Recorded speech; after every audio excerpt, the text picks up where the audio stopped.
Welcome to Today in Putnam County, hosted by Putnam County Mayor Randy Porter, the show that takes a look at the events and what's happening all around Putnam County, as well as interviews with local, community, and business leaders. And now, sharing his insights and experience, here's Today in Putnam County with County Mayor Randy Porter.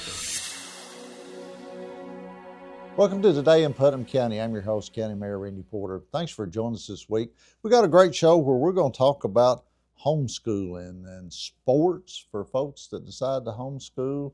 We're going to talk about a great organization called the Upper Cumberland RAMS that do a basketball program here in Putnam County. My guests this week are Dr. Rob Owens from Tennessee Tech and Ian Roberson with First Bank. And we're going to talk about these homeschooling and all the basketball programs and everything today, guys. Good to have y'all on the show. You got some guests with us today. You brought some of the star players with us, Rob? Yeah, we have three of our I would say our better players. I'm not going to say best because then they go to their head. Oh, yeah, the head starts swelling. But these are three solid ball players for the Rams program, three solid young men. I'll let them introduce themselves and what team they play for or what age group. Go ahead, bro. I'm Grant Giffey. I play for the 14U team. I'm Noah. I play for the 18U.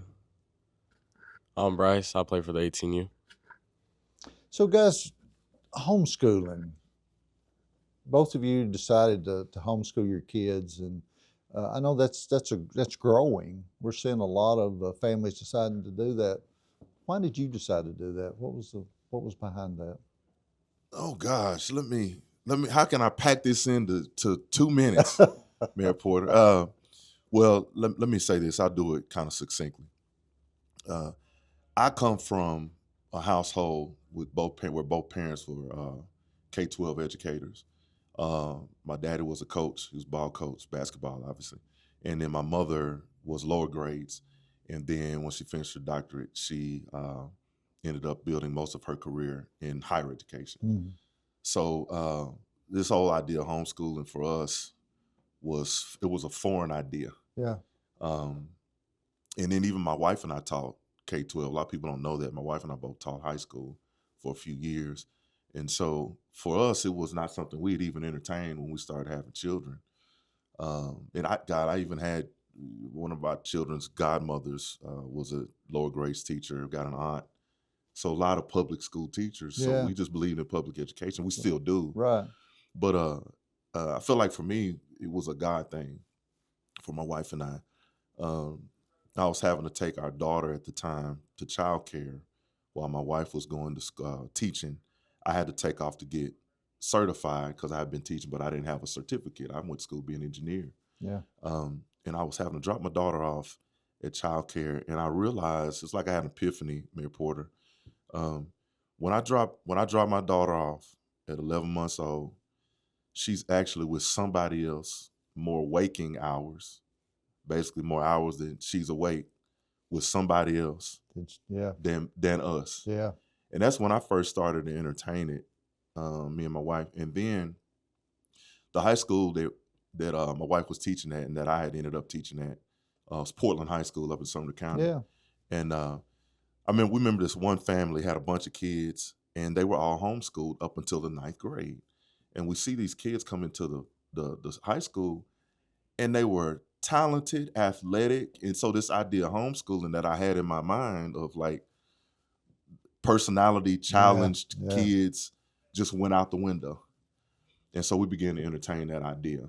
You know, we felt like we got a whole lot more to pour into our kids once we released them to somebody else's teaching. Then, you know, we want to make sure we get what we want in them. Yeah. And we felt like we couldn't do that by the age of 5.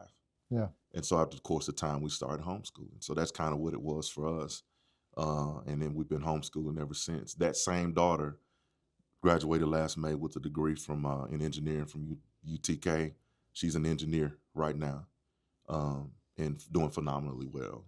And so that's kind of my story. In your family of teachers, yeah, I think it would be a lot easier on the homeschooling. Some of these parents though that homeschool, Ian, I don't know about your family, but if you don't if you're not into teaching, you don't have a family of teachers, is it more difficult? Not necessarily. I think homeschooling has come a long way. There's a lot of internet-based curriculum along with video that you can get help from. So even if you don't have a degree in education, you can still, as long as you're making your children be responsible and hold them accountable to what they're supposed to be doing, they can still get a great education. Still get a good education. Yeah. Well, and I know that even through our school system here, that you said a lot of the stuff that's being put on the internet, the curriculum and all those kind of things that you can go by has made it a lot easier to do the homeschooling, as long as you've got the parent that's willing to be able to be at home with the kids to be able to do that. And there's a lot of great local community help as well.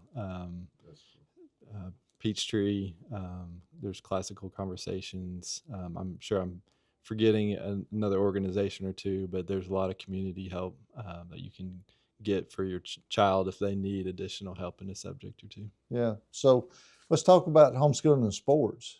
There we go. Yeah. So how did, I'm guessing if you homeschool, your kids aren't allowed to play in the public school system as far as sports go? No, that's actually not true. Not true? Okay. No, when homeschooling first started to take root here, the history I understand was around 2006, 2007, with Daniel One Academy was our only umbrella organization for homeschooling. Right. Jack and Cindy Coleman, kudos to them. Jack Holman was a part of that program early on. And there may have been another gentleman that was a first coach. Started out with basketball and volleyball. They play basketball, volleyball on the same night. Back then, you couldn't play for public schools, and I think that's why they started the program. Okay, yeah. Right.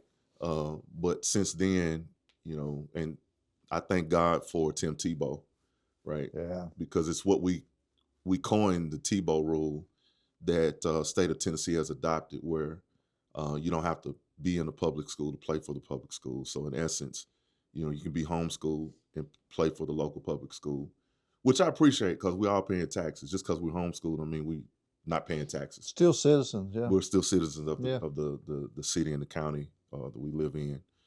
And so, now things have changed, right? So you can be homeschooled and play in our context, you could play, at upper and middle, or our kids, my own kids, and his as well, that played Prescott Middle. A lot of people know I had a son that played in and out of Cookville High School, football and basketball and track. Yeah. So that's a huge blessing for homeschool kids now that wasn't there. Wasn't there before. Yeah. So I think it's a perk of homeschooling. Yeah. Right. Yeah. You kind of get best of both worlds, don't you? You could get the best of both worlds. Yeah, that's for sure. We got to take a break. You're listening to Today in Putnam County. Our show this week, it's about homeschooling and sports. And these guys have come up with a special program. It's called the Upper Cumberland RAMS. And we're going to talk to them about that and how all that works. But we got to take a break. Stay with us. And now back to Today in Putnam County, hosted by Putnam County Mayor Randy Porter.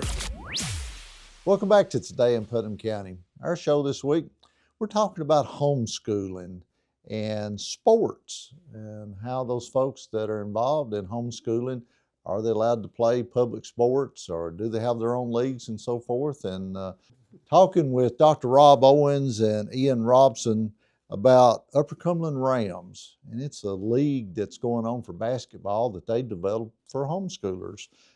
Guys, we were talking about homeschooling, and I guess at one time years ago, homeschoolers couldn't play in public school sports, but thanks to a good friend of ours, he got that started, and Tim Tebow, and so now we're doing both. You got the kids that can go and play in the public sports, but y'all started something called the Upper Cumberland RAMS.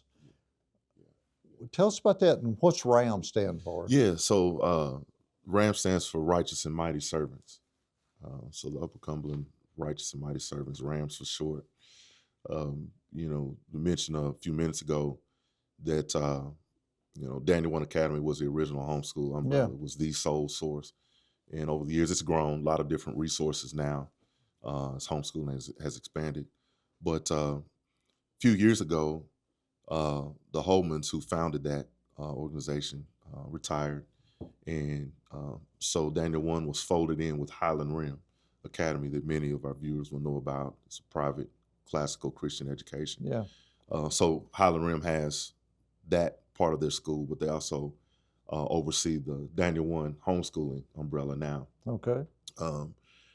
And so we pulled out the sports program, really just the basketball portion of that. Volleyball stayed under Daniel One. And so we sort of rebooted and wouldn't say we punted, we rebooted and started afresh with the Rams, Upper Cumberland RAMS. And so we're going into, Noah, Grant, what's this, our 4th year, I guess? We're going into it? Yeah, we're going into the 4th year as Upper Cumberland RAMS. So what made you want to start the Rams? We felt like we had some good momentum with Daniel One Academy becoming pretty competitive in our conference and trying to be more competitive in our region. And we knew that homeschooling was only growing in our community, Right. particularly, so this is 25, so it was 22 when we kicked off the Rams. Coming out of the pandemic, we saw a whole host of new types of families coming into homeschooling. Yeah. So we knew that the pool of people that wanted to play homeschool sports and have that type of culture was going to grow. Yeah. And we wanted to continue to provide a resource for our own kids if they didn't want to play public school sports, but also other people. And man, that thing has continued to grow. Continue to grow. Yeah, yeah. We've Kinda- added folks like the Robson family. Bryce Gall joined us last year, and some other kids and families have joined us. So it's growing. It's growing, Mayor Porter. You had Yeah. you had another reason for doing this, though, didn't you? I'm guessing, knowing you and knowing all of you, that you're bringing the Christian side of this into leadership with these guys, right? Yeah, you wanna tag in on that a little bit? Ian? Sure. Yeah. So, I grew up homeschooled, and my parents, for those reasons, decided to do that because, before they tell me, my oldest brother, he came home mentioning ideas of evolution, Yeah. and things like that. And so they said, and this was back in probably around 86, 87 when they started homeschooling, and In Knoxville. in Knoxville. Knoxville area. Yeah. And so, having control over kind of what you teach your children. Yeah. So, Especially in those beginning years, Mhm. right? yeah. For sure. Yeah. Yeah. And so that you just have to have a strong foundation. And, as they learn and grow, then they can differentiate what is truth. And so, it's particularly in those younger years where they don't have that knowledge, it's harder. So you do want to kind of provide them with the truth that you believe in. That you believe Yeah, in. Yeah. Well, I was looking at your website, and one of the things that caught my eye, it says, we strive to display Christian character at all times to train young men to love and play competitive basketball while honoring God in all they do. Mhm. Well, that's part of life, isn't it? I mean, we all got our jobs and we're involved in everything, but part of our being is to make sure that's what we're doing in our day-to-day lives and being those lighthouses and examples, aren't we? And so you're training not only these guys playing basketball and learning a great sport and competing and all that, but they're also learning life lessons, aren't they? Yeah, we do. We have a devotion that we start out with at the beginning of practice now, and we talk about not just basketball, but how to develop character that is going to, not go beyond just athletics, but like you were saying, like in your employment, in other areas of life, just integrity is something that we talk about a lot, and then just strive for excellence too. That kind of fits in your careers and on the basketball court. And we're supposed to do all things to the best of our ability for God's glory. And so, we try to instill that into our young men. You ever give me any sermons, Rob? I've heard you preach a few times. I just wondered, do you ever add a sermon or two in some of those coaching times you do? I wouldn't call it a sermon. No, I don't. I have a little different demeanor when I'm coaching than when I do on when Sunday you're in the pulpit. Yeah. But I don't cuss at them. But there's a little fire that comes out. But I tell you, what I don't want to, obviously, because I come from a family of public school educators. Yeah. And I work at a public university. I'm not knocking public education. I still believe in it. Oh yeah. I really do. We got a great school system. We do. Yeah. We do. And our system has flaws. I understand that, public school teachers have struggles now with how things are run.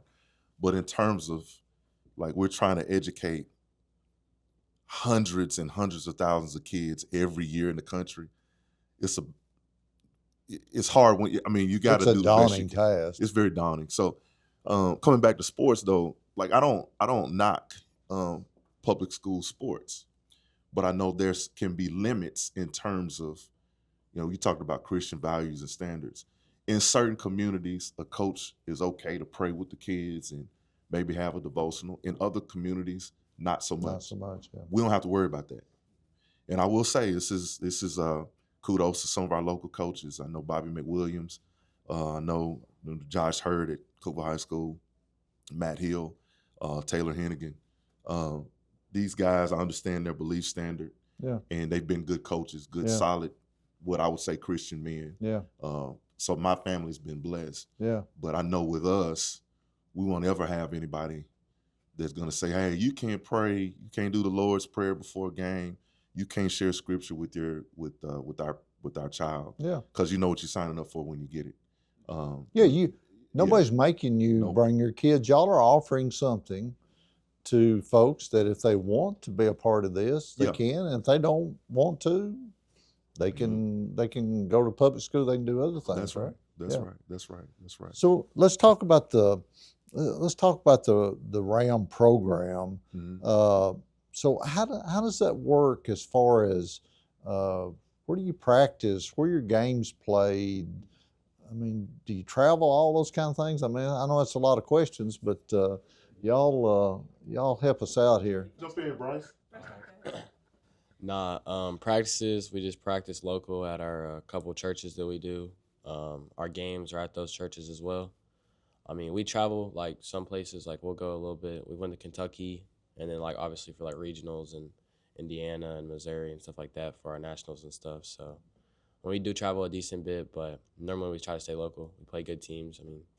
Good competition. So it's nothing too crazy. It's just.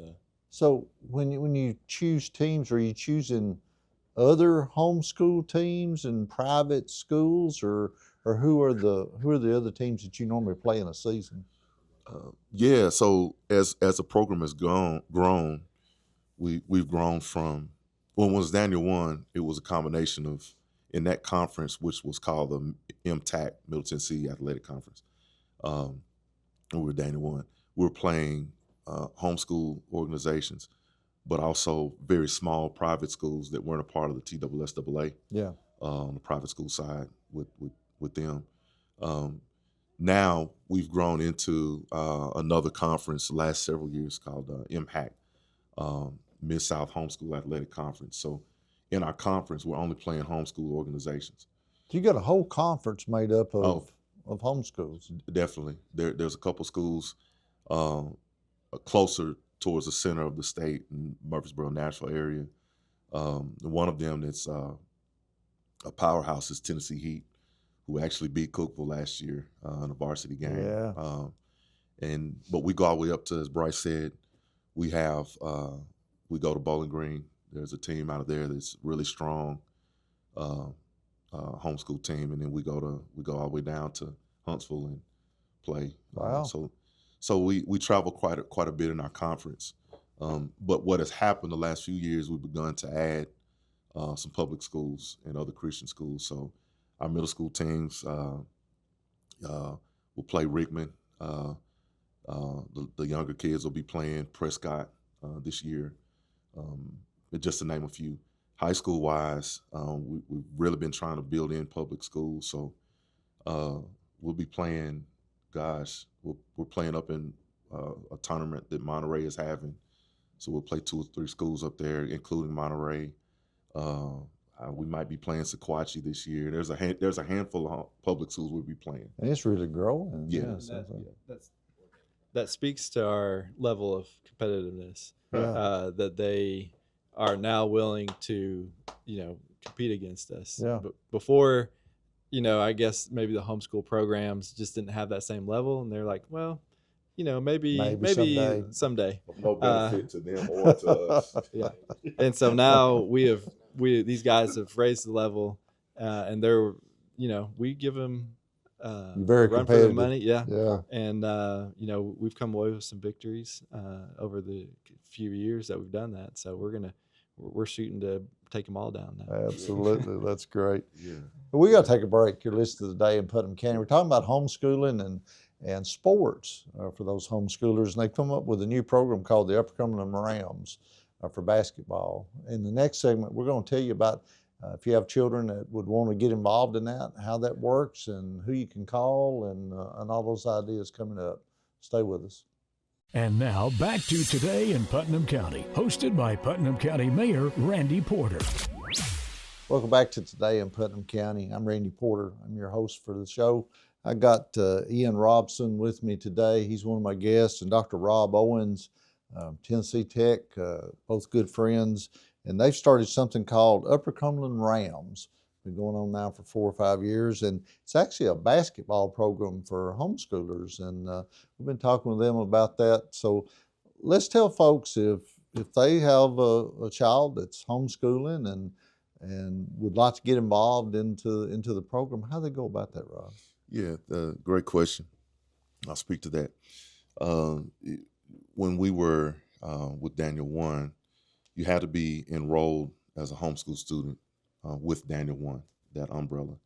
And one of the things that we looked at as a benefit when we formed the RAMS program was that it didn't matter what your homeschool umbrella was, long as you're officially homeschooled, you can be a part of our program. And so you can, if you or your child's interested, you can get online, just look us up, UC RAMS. I don't know if it's ucrams.com. But you won't find another UC RAMS. Yeah. And you also find us on Facebook. We're posting stuff all the time. So you can reach out through Facebook and we'll contact you and back and kind of share with you the ways to get involved. We have now, guys, we've got, so we started out with a 12U, 14U, 16U, and 18U. And I know that to those that are involved in sports, that may be a little bit different. But that's kind of more along the lines of what you see in travel ball, the age. Yeah. But that would be akin to 12U, middle school JV, 14U would be closer to varsity middle school.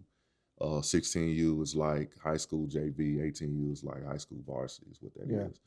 And so we've grown from that in the first year to now we've added, we're going to have boys and girls 10U this year, which would be like elementary school, like 5th grade folks. And then we've added a girls team that'll be middle and high school, probably playing 14U.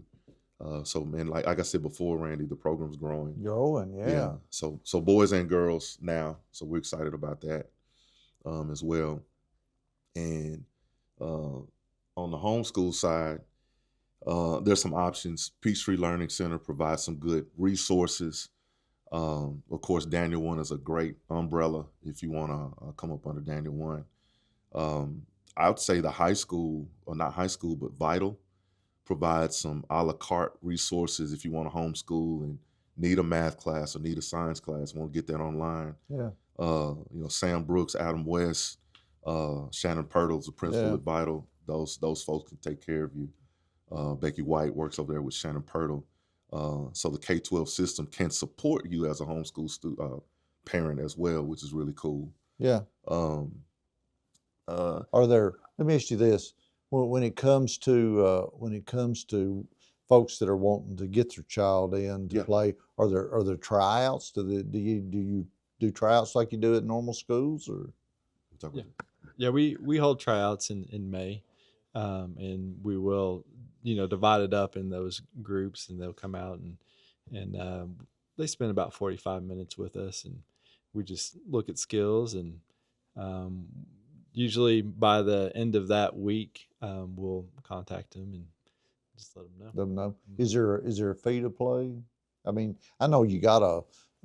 No matter what sport you play in, there's a fee. But how does that work in your organization? Yes, sir. There's a fee. It costs.